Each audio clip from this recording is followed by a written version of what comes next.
Hello guys, welcome back. In this video I'm going to show you how you can easily find recently closed tabs on Safari web browser on your iPhone or iPad. Be sure to watch the video to the very end so you don't make any mistakes, and of course do not forget to like this video and subscribe to my channel.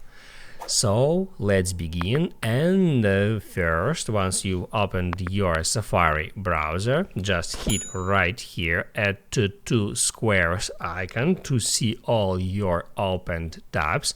As you can see, I got just start page here because I recently closed all my active tabs on Safari, and now all you have to do on that page is just hold down on that plus icon, and it shows you recently closed tabs. So in that way you can go through that list and then just hit at some website to see it. So in that simple way you can easily find your recently closed tabs on Safari web browser.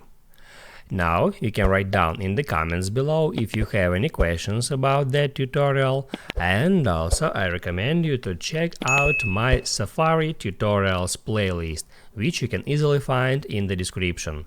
Hit the like button if you liked that video, and see you in the next one.